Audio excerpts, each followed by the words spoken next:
This is the story of a father who worked in the shadows so his children would never feel the darkness. In a quiet little village where everyone knew everyone else's business, one man carried a burden so silently, even the people he loved the most never saw it.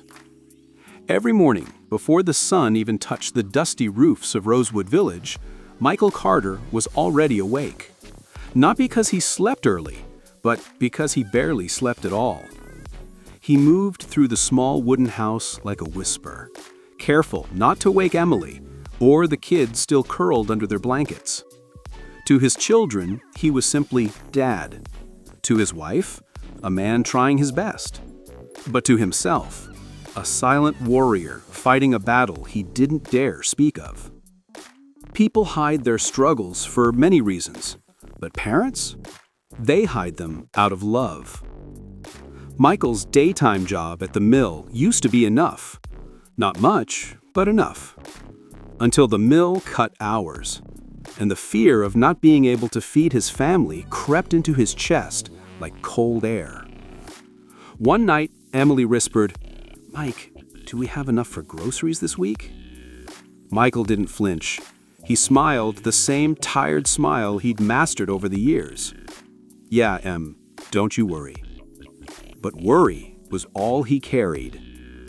That night, when everyone was asleep, Michael sat at the old table under the dim lantern, bills in one hand, empty wallet in the other. He stared at the tiny shoes he promised Lily he'd replace, and something inside him tightened. He stood up quietly and made a decision only a desperate father understands. He would work nights. Every night. While the village slept, he swept the bakery, loaded crates at the train station, and tended the stables under the cold lantern glow. Some sacrifices aren't loud. Some are made quietly, when no one is watching. Days turned into nights, nights turned into sacrifice. At breakfast, Jake looked at him and asked, "Dad, why do you look so tired?" He smiled through the exhaustion. "I'm okay, buddy. Just working hard."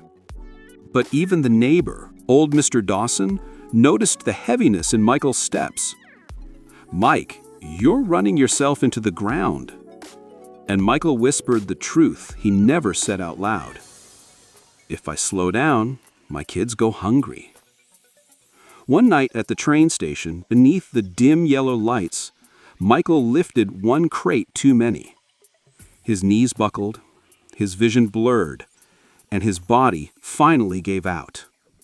He collapsed onto the cold ground, the same ground he had walked 100 nights before.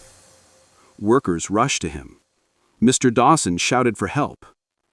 It was in that moment, that breaking point, that the truth finally surfaced.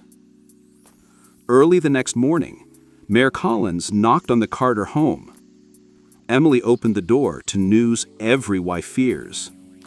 She ran to the clinic, heart pounding, tears already falling. When she stepped inside, she saw Michael lying on a bed, hands blistered, arms bruised, face pale.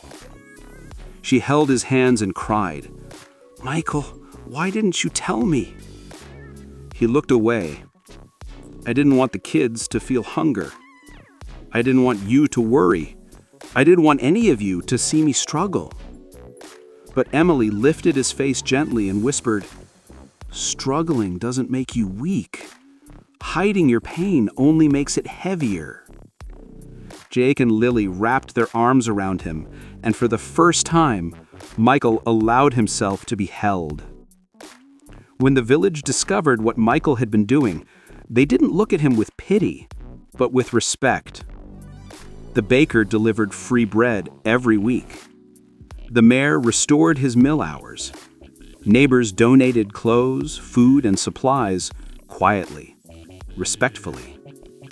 Sometimes the moment you collapse is the moment people finally understand how long you've been standing. In the days that followed, Michael healed slowly, not just physically, but emotionally. He realized something powerful.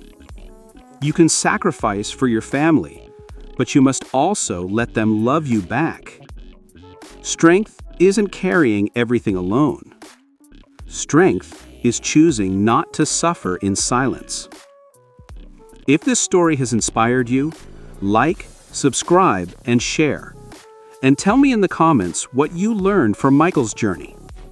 Thank you for watching, and I'll see you in the next video.